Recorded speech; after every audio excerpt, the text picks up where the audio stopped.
సోదరీ సోదరులారా, మీ బైబిళ్లు తెరవండి.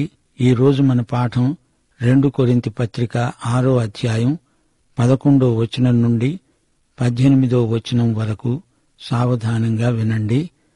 పౌలు కొరింథు సంఘానికి ఉత్తరం రాస్తూ అన్నాడు, ఓ కొరింథీయులారా, అరమరికలు లేకుండా మీతో మాట్లాడుతున్నాను.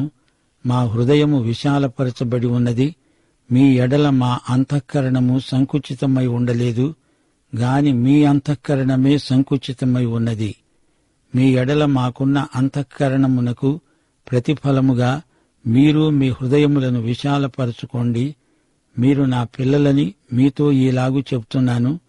మీరు అవిశ్వాసులతో జోడుగా ఉండకండి. నీతికి దుర్నీతితో ఏమి సాంగత్యము? వెలుగుకు చీకటితో ఏమి పొత్తు? క్రీస్తుకు బెలియాలుతో ఏమి సందర్భము? అవిశ్వాసికి విశ్వాసితో పాలెక్కడిది? దేవుని ఆలయానికి విగ్రహాలతో ఏమి పొందిక? మనము జీవము గల దేవుని ఆలయమై ఉన్నాము. అందుకు దేవుడు ఈలాగు సెలవిస్తున్నాడు, నేను వారిలో నివసించి సంచరిస్తాను. నేను వారి దేవుడనై ఉంటాను. వారు నా ప్రజలై ఉంటారు. కావున మీరు వారి మధ్య నుండి బయలువెడలి ప్రత్యేకంగా ఉండండి. అపవిత్రమైన దాన్ని ముట్టకండి అని ప్రభువు చెప్తున్నాడు. నేను మిమ్ములను చేర్చుకుంటాను, మీకు తండ్రినై ఉంటాను. మీరు నాకు కుమారులు కుమార్తెలు అయి ఉంటారు అని సర్వశక్తిగల ప్రభువు సెలవిస్తున్నాడు. శ్రోతలు వింటున్నారా?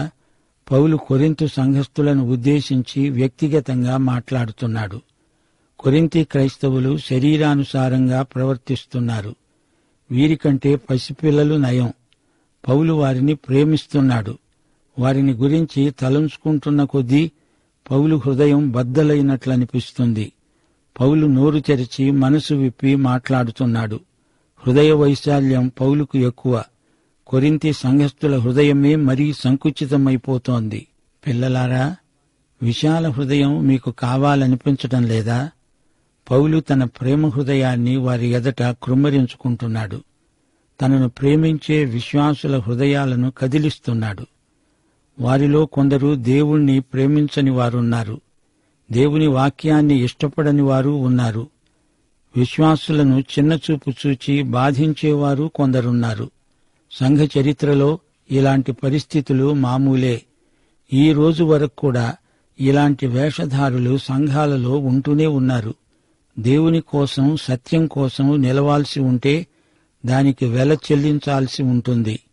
కొరింథీ సంఘస్థుల ప్రవర్తన విషయంలో, అవిశ్వాసులతో వీరికున్న సంబంధాల విషయంలో పౌలుకు ఎంతో ఆశాభంగం కలిగింది. అవిశ్వాసులతో జోడు కలవకూడదు. నీతికి అవినీతికి ఎలా జత? వీటిని ఎలా జతపరచగలం? వెలుగు చీకటి రెండూ సహవాసం సహజీవనం చేస్తాయా? కొరింథు సంఘస్థులు విగ్రహారాధనతో తెగదింపులు చేసుకోవాలి. శరీరానుసారమైన పాపాలను విడిచిపెట్టాలి. లోకంలోని లౌక్యానికి వీడుకోలు చెప్పాలి. లోకతత్వం నుండి ప్రత్యేకంగా ఉండాలి. ఇది నటన కాదు. లోక మర్యాదను దేవుని బిడ్డలు పాటించరు. పాత నిబంధన కాలంలో మోషే ప్రోక్తమైన ధర్మశాస్త్రం కింద ఉన్నవారికందరికీ ఈ ఆజ్ఞ ఇవ్వబడింది. అప్పుడు ఎక్కువ మంది వృత్తిరీత్యా వ్యవసాయదారులు. వారికి అర్థమయ్యేటట్లు మోషే ధర్మశాస్త్రం ఏమన్నది? ఎద్దును గాడిదను అరక కట్టవద్దు. ఆ రెండు ఒకే కాడి కిందికి రావు. వాటిని జతపరచకూడదు. ఆ రెండిటిలో సమాన ధర్మాలు లేనే లేవు. ఒకటి పవిత్ర జంతువు, రెండోది ధర్మశాస్త్రం ప్రకారం అపవిత్రమైనది, నిషిద్ధమైనది. విశ్వాసికి అవిశ్వాసికి జోడు కుదరదు, కలవదు. వ్యాపారంలో కాని, ఉమ్మడి వర్తకంలో, వ్యవహారంలో కాని, వివాహంలో కాని విశ్వాసికి అవిశ్వాసికి జోడు కలవదు. వివాహం విషయంలో ఈ సూత్రాన్ని తప్పక పాటించాలి. విశ్వాసి అవిశ్వాసిని పెళ్లాడకూడదు. ఎద్దును గాడిదను జత కలిపే ప్రయత్నం చేయకూడదు. వీటితో పొలం దున్నాలనుకుంటే కుదరదు. దేవుని బిడ్డ, దయ్యపు బిడ్డ ఎలా సహజీవనం చేయగలరు? అలాంటి వారు ఒకరితో ఒకరు జీవితాన్ని ఎలా పంచుకోగలరు? వారికి సమాన గమ్యం ఉండదు. దేవుని వాక్కు ప్రత్యక్షాన్ని నమ్మిన వ్యక్తి అలా నమ్మని సంస్థలో పనిచేయగలడా? తనను తాను అట్టి సంస్థతో సంయుక్తపరచుకోగలడా? పౌలు పలుచోట్ల సమాజ మందిరాలలో బోధించాడు. అంతేకాని ఆయన సమాజ మందిరంలో రబ్బీ కాడు. విశ్వాసి మరో విశ్వాసి మాత్రమే అర్థవంతమైన సహవాసం చేయగలరు. కలిసి దీర్ఘకాలికంగా పనిచేయగలరు. విశ్వాసి అవిశ్వాసితో జోడు కలిసే సాహసం చెయ్యవద్దు అని పౌలు హితవు చెప్తున్నాడు. క్రీస్తుకు బెలియాలుకు సంబంధ సహవాసాలుండవు. ఇది సహవాసానికి సంబంధించిన మాట. అయితే అందరితో జగడమాడుతూ ఉండమని కాదు. దేవుని ఆలయానికి విగ్రహాలతో సంబంధమేమిటి? దేవుని ఆలయమా? అదెక్కడ ఉంది? విశ్వాసి యొక్క శరీరమే దేవుని మందిరం. మనం పరిశుద్ధాత్మకు నిలయమై ఉన్నాము. నీలో దేవుడు నివాసమున్నప్పుడు నీవు విగ్రహాల జోలికి పోకూడదు. వాటి నుండి వేరై ప్రత్యేకంగా ఉండాలి. అపవిత్రమైన దాన్ని దేనిని ముట్టకండి. మీరు నా కుమారులు కుమార్తెలు అంటున్నాడు దేవుడు. దేవుని బిడ్డలారా, మీ ప్రత్యేకతను ఎట్టి పరిస్థితిలోనైనా కాపాడుకోండి. విగ్రహారాధనతో గాని విగ్రహారాధికులతో గాని సంయుక్తం అవ్వకండి. లౌకిక తత్వానికి దూరంగా ఉండండి. లౌకిక మనస్తత్వాన్ని మానండి. లోకం పోకడలు సంఘాలలో విశ్వాసులలో పొడసూపడం విషాదకరం. అపవిత్రమైనది ఏదైనా దానిని ముట్టకూడదు. ఇహలోక మాలిన్యము మనకంటకుండా జాగ్రత్త వహించాలి. శ్రోతలు వింటున్నారా? యెహోషువ గ్రంథంలో యెరికో పట్టణాన్ని విశ్వాసం ద్వారా ఇశ్రాయేలీయులు యెహోషువ నేతృత్వంలో ఎలా వశపరుచుకున్నారో జ్ఞాపకముందా? అయితే హాయిని గెలువలేకపోయారు. ఎందుకని? ఆకాను అనేవాడు అపవిత్రమైన దాన్ని ముట్టాడు. అందుకని హాయిలో ఇశ్రాయేలీయులు ఓడిపోయారు. మేము ప్రత్యేకంగా ఉన్నాము అని చాలామంది క్రైస్తవులు అనుకుంటారు. అది చెయ్యకూడదు, ఇది చెయ్యకూడదు, దాన్ని ముట్టకూడదు అనే నియమాలు చాలా వరకు పాటిస్తారు. అయితే వారి నాలుక పొడుగు. ఉబుసుపోకకు వారిని వీరిని గురించి అపనిందలు ప్రచారం చేస్తారు. వారి నాలుక అపవిత్రమైనదని వారు గ్రహించరు. లోక మర్యాదలు, అలంకారాలు, వినోదాలు, వ్యాసంగాలు వారికి కావాలి. తిండిబోతుతనం వారిని తినేస్తుంది. ఇన్ని చేస్తూ మాది ప్రత్యేకం, ప్రత్యేకించబడిన వారము అని అతిశయంగా చెప్పుకుంటారు. ఈ విషయాలను పసికట్టి వాటిని వదిలించుకోవాలి. దేవుని విషయాలను గురించి సునాయాసంగా మాట్లాడగలరు. యేసు నా రక్షకుడు అని గోడల మీద, కార్ల మీద రాసి పెట్టుకుంటారు, మంచిదే. అయితే మనస్సులో, అంతరంగంలో ప్రభువుకు ప్రథమ స్థానం ఇవ్వాలి గదా. లేకపోతే ప్రత్యేకత అనే దానికి అర్థమే లేదు. ద్విమనస్కులైన క్రైస్తవులు అనేక మందిని క్రీస్తుకు దూరం చేసిన వారవుతున్నారు. దేవుని వాక్యాన్ని బోధించేవారు పరిశుద్ధ జీవితము, మనస్సాక్షి గలవారై ఉండాలి. యెహోవా సేవోపకరణములను మోసేవారలారా, మిమ్ములను మీరు పవిత్రపరచుకోండి. ప్రత్యేకత అనేది ప్రదర్శన కాదు, అది విశ్వాసుల సౌశీల్య లక్షణం. పరిశుద్ధాత్మ వారిలో పండించిన పంట అది. వారి మధ్య నుండి బయటికి రండి, పవిత్రులై ఉండండి అంటున్నాడు దేవుడు. అపవిత్రమైనది ముట్టి అపవిత్రులు కాకండి. నీవు దేవుని బిడ్డవు అన్నప్పుడు ఇంటా బయట దేవుని బిడ్డవై ప్రవర్తించు. యేసు తృప్తిపరుస్తాడు అన్నప్పుడు అట్టి తృప్తి నీ ముఖం మీద రాసినట్లు కనిపించాలి. పౌలు ఈ పాఠంలో ఇదే సందేశం మనకు బోధిస్తున్నాడు. నేను మిమ్ములను చేర్చుకుంటాను, నేను మీ తండ్రిని, మీరు నా కుమారులు కుమార్తెలు, నేను మిమ్ములను ఆప్యాయంగా చేర్చుకుంటాను అంటున్నాడు దేవుడు. నీవు దేవుని బిడ్డవు గనుక నీ ద్వారా నీ దేవునికి మహిమ కలగాలి. సర్వశక్తుడైన దేవుని దీవెన నీ మీద నిలిచి ఉంటుంది. నీవు విశ్వాసివైతే దేవుడు నీ ప్రియ తండ్రి. నీవు వేషధారివైతే దేవుడు నీతో తండ్రిగా మాట్లాడలేడు గదా. దేవుడు నిన్ను కఠినంగా శిక్షించాల్సి వస్తుంది. అందుకే దేవుడు నిన్ను రమ్మని పిలుస్తున్నాడు. వారి మధ్య నుండి వచ్చి ప్రత్యేకంగా ఉండు అంటున్నాడు దేవుడు. లోకంలోని అపవిత్రమైన వాటిని ముట్టేవు జాగ్రత్త. ఇది దేవుని హెచ్చరిక. ప్రియ శ్రోతలు, వింటున్నారా? అపొస్తలుడైన పౌలు దాపరికం లేకుండా తన మనస్సులో ఉన్నదంతా వారితో పంచుకుంటున్నాడు. ఏవైనా మనస్పర్ధలుంటే అవి మీ నుండి వచ్చినవే కాని నన్ను బట్టి కాదు. నేను మీ ఎడల చూపే ప్రేమ, అంతఃకరణకు మీ నుండి ప్రతిస్పందన రావాలని కోరుతున్నాను. మిమ్ములను చూస్తుంటే మీరు చిన్నపిల్లల్లాగా వ్యవహరిస్తున్నట్లు నాకనిపిస్తోంది. బాల్య చాపల్యం ఆధ్యాత్మికంగా మంచిది కాదు. పిల్లలతో మాట్లాడినట్లు నేను మీతో మాట్లాడవలసి వచ్చింది. మాకు మీ హృదయాలను తెరవండి, మనసిచ్చి మాట్లాడండి. మీ హృదయాలలో మాకు చోటివ్వండి. మేము ఎవరికీ ఎట్టి అన్యాయము చేసి ఉండలేదు. ఎవరినీ మా స్వార్థం కోసం మేము వాడుకోలేదు. నేను ఎవరికీ తీర్పు తీర్చాలని చూడడం లేదు. విమర్శించాలని నేను మాట్లాడడం లేదు. మీ యందు మాకు నమ్మకం ఉంది, నాకెంతో ఆదరణ ఉంది అంటూ పౌలు ఈ అధ్యాయంలో మాట్లాడుతున్నాడు. పౌలు ప్రేమతో ఈ మాటలు రాస్తున్నాడు. అంతకు ముందు జరిగిందంతా మరిచిపోయాడు. అతని గుండె నిండా ప్రేమ మాత్రమే ఉన్నది. పౌలు హృదయంలో నిండి ఉన్న ప్రేమ ఇప్పుడు మాట్లాడుతోంది.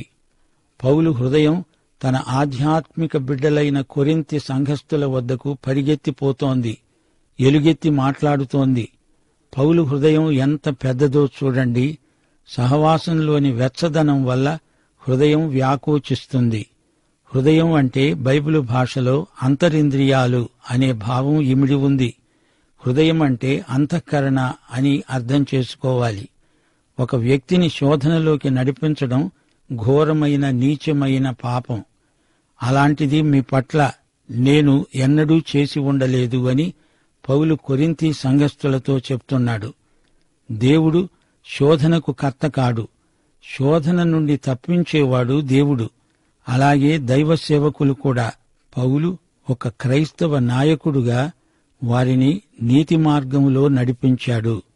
తనను వెంబడించే వారిపై పౌలు చూపిన ప్రభావం ఆధ్యాత్మిక విలువలతో కూడినది. అదే పౌలు అతిశయం. పౌలు ఆదరణ ఇదే. మధ్యలో ఎన్నో సమస్యలు వచ్చి తన మీద పడినా పౌలు హృదయంలో నుంచి ఆనందం పెల్లుబికి వస్తోంది.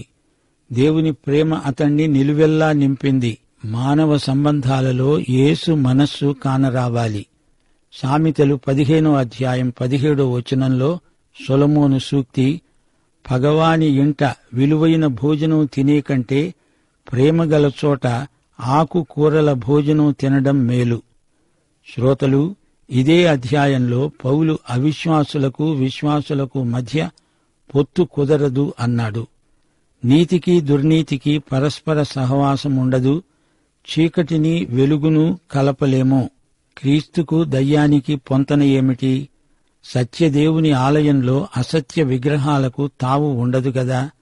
మనం అనగా సజీవ దేవుని బిడ్డలం. మనమే దేవుని ఆలయం. దేవుడు మనల్ని క్రీస్తునందు చేర్చుకున్నాడు. మనమే ఆయనకు ఆలయమై ఉన్నాము. ధైర్యము, నిరీక్షణ వలని ఉత్సాహము తుదమట్టుకు స్థిరముగా చేపట్టిన ఎడల మనమే ఆయన ఇల్లు. అపవిత్రమైన వ్యాసంగాలు పెట్టుకోవద్దు. వాటిని వదిలివేసి రండి. మీ ప్రత్యేకతను కాపాడుకొనండి అంటూ పౌలు క్రైస్తవులను హెచ్చరిస్తున్నాడు. సర్వశక్తుడు, సర్వాధికారి అయిన దేవుడు ప్రత్యేకత కొరకై మనకు పిలుపు ఇస్తున్నాడు. మనకు దేవుని వాగ్దానాలున్నాయి. వాటిపై మనం స్థిరంగా నిలవాలి. మనల్ని మనం శుద్ధిపరుచుకోవాలి. శరీరాత్మలకు ఎట్టి కల్మషము సోకకుండా శుచిని పాటిద్దాము. దేవుని భయమెరిగి దేవుని పరిశుద్ధతను మనలో సంపూర్ణము చేసుకుందాము అని పౌలు కొరింథీ సంఘమును ప్రోత్సహిస్తున్నాడు. ఎద్దును గాడిదను ఒకే కాడికి కట్టడం అవివేకం. ద్వితీయోపదేశకాండం 22వ అధ్యాయం 10వ వచనం. ఎద్దును గాడిదను జత చేసి భూమిని దున్నకూడదు. లేవియకాండం 19వ అధ్యాయం 19వ వచనం. మీరు నా కట్టడలను ఆచరించాలి. నీ జంతువులను ఇతర జాతి జంతువులను కలవనీయకూడదు. కొన్ని శాల్తీలున్నాయి, అవి పరస్పర విరుద్ధ ధర్మాలు కలవి. వాటిని కలపటానికి వీలు కాదు. సవ్యమైన దాన్ని అపసవ్యమైన దానితో జత చేయడం ఎలాగా? విశ్వాసి పవిత్రత, అవిశ్వాసి అపవిత్రత, ఈ రెండిటినీ కలపటం వికృతం. పరిశుద్ధ దేవాలయానికి విగ్రహాలతో సంబంధమేమిటి అని పౌలు ప్రశ్నిస్తున్నాడు. అతని మనస్సులో మనష్షే రాజు మెదిలి ఉంటాడు. మనష్షే చెక్కబడిన విగ్రహాన్ని దేవాలయంలోకి తెచ్చాడు. ఆ తరువాత యోషియా రాజు వచ్చి అట్టి విగ్రహాలను నాశనం చేశాడు. యెహెజ్కేలు గ్రంథం 8వ అధ్యాయంలో దేవునికి రోషము పుట్టించే విగ్రహ స్థానం ఉంది. దేవుని ఆలయంలోకి నిషిద్ధమైన విగ్రహాలను తెస్తే ఎలాంటి ఘోర పరిణామాలు వచ్చాయో గత చరిత్ర చెప్పకే చెబుతోంది. అందుకే పౌలు ఈ కలగాపులగాన్ని నిర్ద్వంద్వంగా ఖండిస్తున్నాడు. అవిశ్వాసుల విశ్వాసహీనతను పంచుకొని హీనులైపోవద్దు అని పౌలీయమైన హెచ్చరిక. లోక ప్రవృత్తితో మైలపడవద్దు, వారి మధ్య నుండి బయటికి రండి అని దేవుడు ఎన్నిసార్లో వారిని హెచ్చరించాడు. వారితో ఆయన విసిగిపోయాడు. అబ్రహామా, వారి మధ్య నుండి బయటికి రా. లోతు, సొదొమ గొమొర్రాల నుండి వెలుపలికి రా. శ్రోతలు, దేవుని బిడ్డలైన మీరు లోక మాలిన్యాన్ని అంటించుకోవద్దు, అప్రమత్తంగా ఉండండి. ఇది దేవుని ఆజ్ఞ. దేవుడు పిలిచినప్పుడు కొందరు కొన్నిటిని విడిచిపెట్టాల్సి వచ్చింది. యేసు ప్రభువుకు నమ్మకంగా ఉండాలంటే కొన్ని రకాల పనులు మనం చెయ్యలేము. క్రైస్తవ మనస్సాక్షికి వ్యతిరేకమైన అభ్యంతరకరమైన వృత్తిని మానేయాలి. సాక్ష్యాన్ని, ప్రత్యేకతను కాపాడుకోవాలి. నీవు చేసే పని ఏదైనా క్రీస్తు నీలో ఉండి చేయిస్తూ నీతో కలిసి చేసే పని అయి ఉండాలి. సాంఘిక సామాజిక ఆచారాలు క్రీస్తు ఆమోదము లేనివైతే పూర్తిగా విసర్జించాలి. క్రీస్తు చెప్పంది మనం చెప్పము, ఆయన చెయ్యనిది మనము చెయ్యము, అంతే. దేవుని కృపను అంగీకరించడానికి ఇదే అనుకూల సమయం, ఇదే రక్షణ దినం. రేపు అనుకుంటే ఆలస్యం కావచ్చు, అది నీకు ఆశాభంగ దినం కావచ్చు. మనం ప్రభువును నమ్ముకోగలిగామంటే మన కోసం ఎందరు ప్రార్థించారో, ఎందరు ప్రయాసపడ్డారో వారిని మరిచిపోగలమా? అలాగే కొరింథీ సంఘస్థులు పౌలు చేసిన త్యాగాలను మరిచిపోకూడదు. అందుకే పౌలు వారికి కొన్ని విషయాలు జ్ఞాపకం చేశాడు. ఈ దైవ సేవకులకు వారెంతో కృతజ్ఞులై ఉండాలి.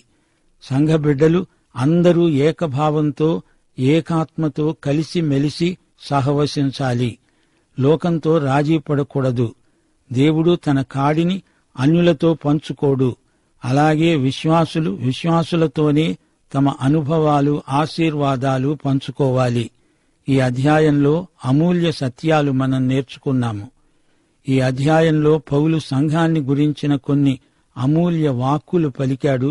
సంఘమే దేవుని ఆలయం. 1 కొరింథీ 3వ అధ్యాయం 16వ వచనంలో కూడా పౌలు ఇదే సంగతి చెప్పాడు. మీరు దేవుని ఆలయమై ఉన్నారని, దేవుని ఆత్మ మీలో నివసిస్తున్నాడని మీరెరుగరా?